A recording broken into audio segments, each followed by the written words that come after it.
what?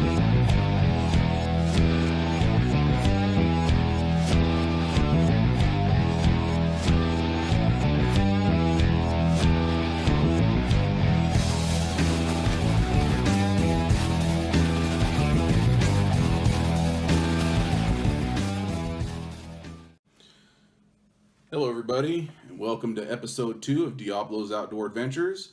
I am your host, Danny Diablo Carbajal. Hope all you guys had a very Merry Christmas. It is December 28th, 2017. We had a wonderful Christmas here. Actually did some hunting Christmas Eve day. Just kind of a family thing. That's what we enjoy doing, and hope you and yours had a wonderful Christmas, and hope you all have a happy new year also. Today I'd like to speak a little bit about, to start the show, a little bit about myself and Team DOA, just that way you guys out there don't think that I'm some brand new hunter, I guess, or we're all brand new hunters and only been doing this 6 months and want to get on YouTube. To be completely honest with you, we're just here to educate, and that's the main reason I'm doing this. Is just the education aspect of predator hunting. I'm trying to pass my knowledge on to those out there who are interested in doing this, who maybe have in the past and weren't successful. Just trying to help you all have a little bit more success while you're out in the field calling these coyotes or bobcats. I was extremely lucky. I think I mentioned this before. I had a mentor, VW Doc Howard. This guy is amazing. I don't know how else to say it. He's just simply amazing. He's been predator hunting for a little over 60 years.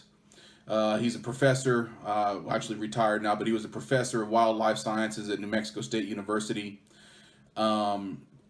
They dedicated a 3-year study while he was there to nothing but predators, predator hunting, habits of predators.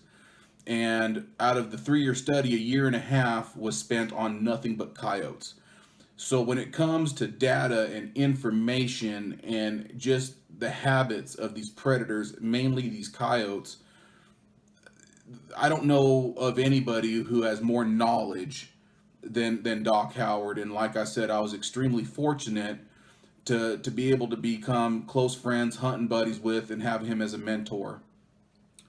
Now, I've been a hunter. I'm 43 years old. I started hunting when I was about 12 years old, rabbit hunting, snake hunting, stuff like that. Went out on deer hunts and did all that kind of stuff. And I kind of got into predator hunting a little later on. I guess I was about 16, 17 years old, started going out and shooting some coyotes. I never took it really hardcore serious, just went out and had some fun. Still did the rabbit hunting, went on deer hunts. Dove and quail hunting, kind of done the whole little spiel of all that stuff. But it's already been about 9 years now that I really started taking predator hunting serious. I mean, really, it's my number one thing now. I never realized the amount of fun that you can have going out and calling in these coyotes or bobcat or mountain lion. To me, there's nothing like it.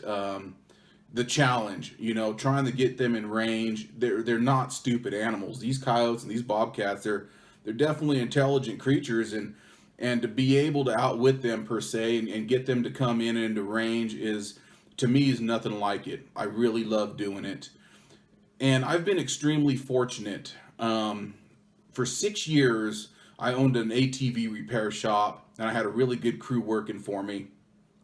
So during my coyote season, I was able to go out almost every day because I had such a good crew working for me. I didn't have to show my face at the shop, so I was out in the desert hunting. Now, whenever I say season, I don't mean, forgive me, New Mexico does not actually have a coyote season. But since I skin the pelts, and pelts are just pretty much worthless to me during the summer, during the hot seasons. They just don't bring in very much money, $2 or $3. They're just not worth it. So whenever I say season, out here where I live in the southwest point of New Mexico, southwest corner of New Mexico, I only get about a 4-month window. I don't really start hunting until about November, and I pretty much call it quits about the end of February. So I only get about 4 months worth of, I guess, what I call my season. Now, once again, out here, there is no actual coyote season, but that's the time that the pelts are usually the best. For me, we just have very short winters out here. But with all of that being said, now that I'm in school, I sold my business and now I'm in school full time over at New Mexico State University. I still have a whole lot of freedom to go out hunting, a lot more than just about anybody else, because the majority of the guys out there that go hunt and have a 9 to 5 job and don't get to do a whole lot aside from maybe weekends, or if they have a day or two off here and there throughout the week, they get to go out and set a few stands and have a good time. Now with me, in that 4 month period, I average hunting about 50 times in that 4 month period. I typically go out about 50 different occasions. And then on top of that, I average setting about 15 stands per hunt.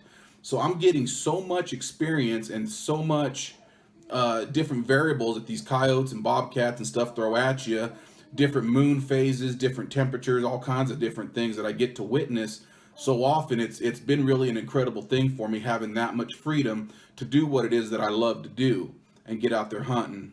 Now for the rest of Team DOA, I'm going to speak on my wife's behalf here. She's actually the one that's shooting this. She was brand new to hunting. She'd never been hunting until we got together, and I really kind of got her turned on to hunting. Now she absolutely loves it. Still kind of technically a newbie when it comes to it. She has put her fair share of coyotes down, but she really enjoys doing this, having a blast, having just a really good time, understands why we do what we do, and we just go out there and try to rock it and have a lot of fun. The other two members of Team DOA, Stevie Ray, he's been kind of a seasoned hunter. He is relatively new to the predator game.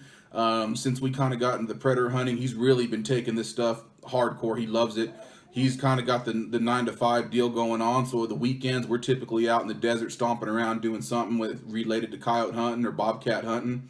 Stevie Ray was a seasoned hunter prior to this. He's been out on elk hunts and deer hunts and stuff like that. I also believe he went out turkey hunting. So he is a seasoned hunter, relatively new to the predator game, but he has been a seasoned hunter. And the same thing goes with Team DOA member Homer Miller, which I'm really excited this upcoming weekend. He's actually coming down. We've got a contest hunt going on, and he's coming in from San Antonio. He's stationed out in San Antonio, Texas. And so he's actually coming down this weekend to hunt a little bit with me. We're going to be doing a lot of running and gunning. Now with Homer, he also is very similar to Stevie Ray. He originally from Wisconsin. He done a lot of deer hunting, a whole lot of deer hunting. He's a seasoned deer hunter, and I think he's also been out on some turkey hunts. But the predator aspect, he's also kind of new to.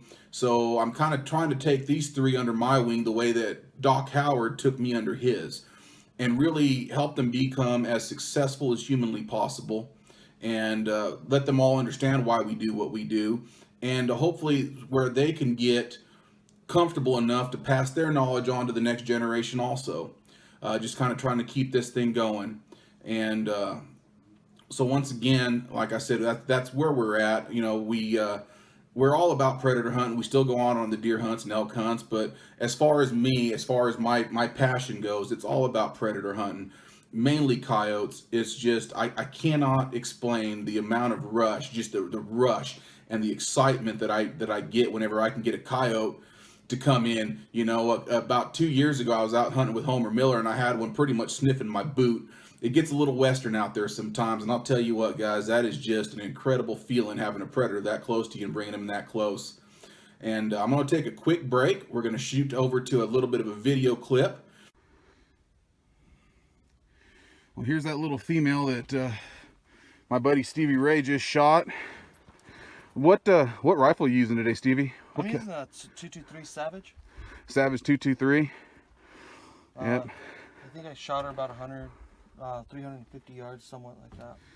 Yeah, he caught her running away. He took one shot and missed and got her running, paced it out, ended up being 328 steps. So somewhere in the 300-yard range.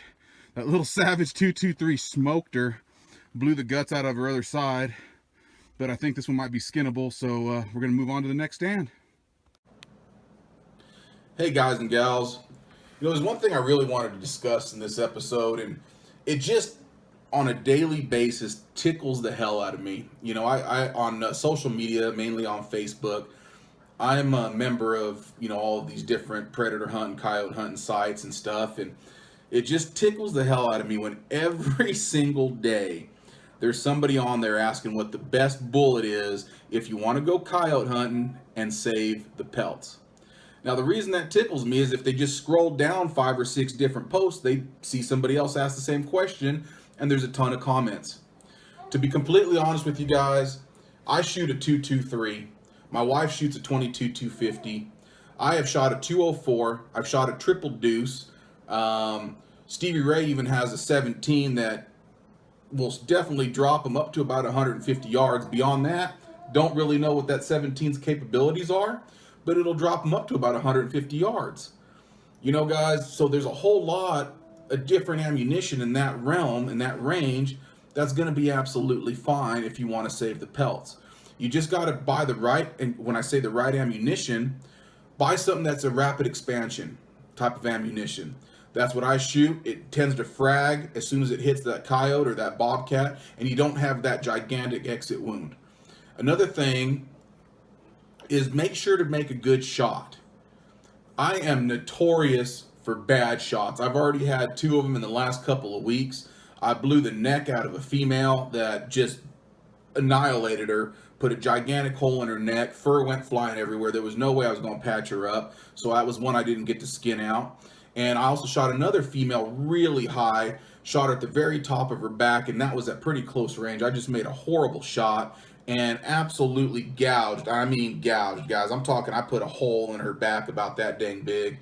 Fur went flying. There was no way I was going to skin that one out either. I just would not be able to patch that skin up to make it even sellable. That would have just brought my lot down if I would have tried to skin that one out. So once again, guys, stay in that kind of realm from the triple deuce, the 204, 223, 22, 250, the 17s. If you like semi-automatic, you know, I've shot the 223 and the 5.56 out of it. Just get a good rapid expansion bullet. Find a rifle that you're comfortable with. Find a rifle that you enjoy shooting. You know, just because one of your buddies shoots a certain thing and he has success with it and really enjoys shooting it does not necessarily mean it's going to be the right fit for you. So get out there with one of those types of calibers, one of them smaller calibers, get the right ammunition, but the biggest thing is make a good shot. I've had all the kind, like I said, I shoot the rapid expansion bullets. I have a very trustworthy rifle that shoots pretty darn straight, pretty flat, and I have made the errors of making really bad shots and just grenading these coyotes up with piss poor shots, guys. So be sure to own it yourself. If you made a bad shot, don't blame it on your rifle, don't blame it on your bullet. If you made a bad shot, just be honest with yourself and kind of use that as experience and go on from there. Anyway, this is all I've got for episode 2 of DOA. I hope you guys enjoyed it. We've got a contest going on this weekend, and myself and Homer Miller are going to be trying to get a lot of footage in. And on our next episode, we're going to be discussing a lot of the differences between a weekend hunt, having a good time with your buddies, and contest hunting. There's a hell of a difference. The way you're setting stands, the amount of time you're setting stands, and we're going to kind of discuss that next episode. And until then, guys, always remember, keep your areas where you go hunting, keep them cleaner than the way you found them. Until next time, I'm Danny Diablo Carbajal, signing out.